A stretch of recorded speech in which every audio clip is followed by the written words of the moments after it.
After a great 10-year reunion, Larry Jeffro Gibbs' best NCIS squad has me hankering after Mark Harmon to join them. Long-form storytelling has always benefited from police procedurals.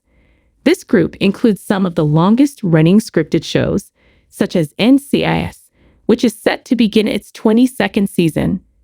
This has a significant disadvantage in that the cast members tend to leave on a frequent basis throughout time. There was no longer anyone from the initial cast that began the series in 2003 on NCIS Season 21.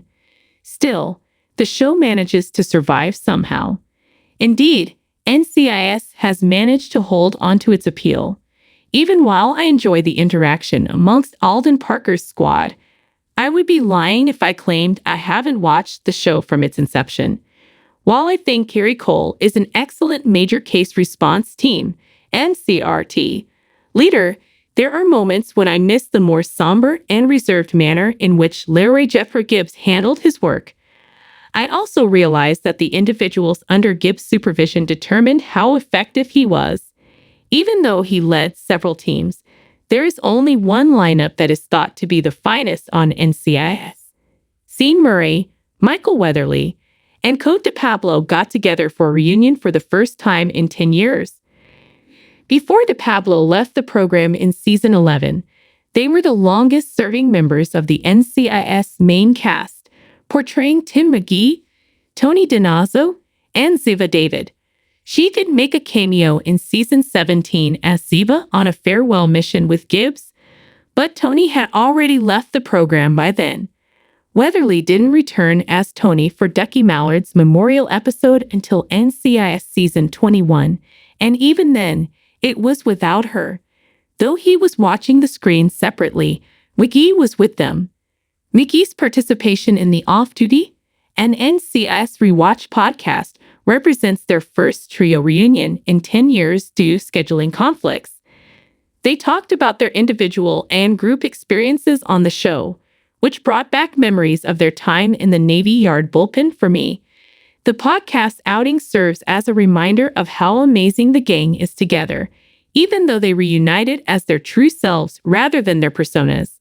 It seemed that the group's off-screen dynamic mirrored that of McGee, Tony, and Ziva as well, so there were plenty of jokes and chuckles throughout the session.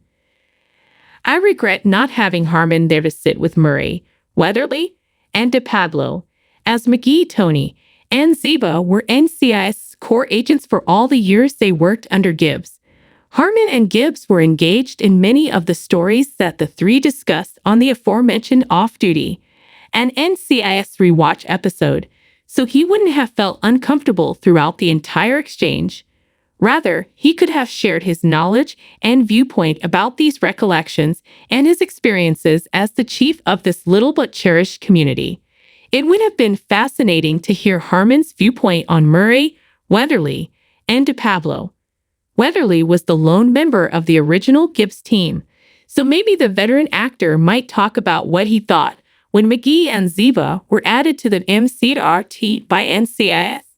In my opinion, I would have also liked to hear Harmon's perspective on what it was like for David and Weatherly, respectively, as well as his feelings about leaving the show to Murray, the cast member with the longest tenure, who is still working on the project.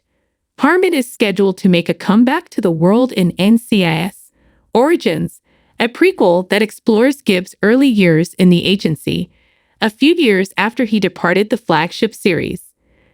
The sitcom will debut in the fall as a part of CBS television schedule for 2024 to 2025. He will produce it in addition to giving the narration, even though he won't be appearing in the film as the role. This implies that he will be taking part in the show's publicity tour.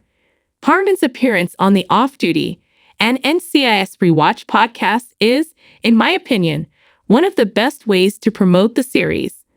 Harmon will be able to discuss the project and the characters' past with those he has worked with for years in the main NCIS series. In addition, as Weatherly and DePablo prepare for their own spin-off, NCIS, Tony and Ziva, it might serve as a double promotional play.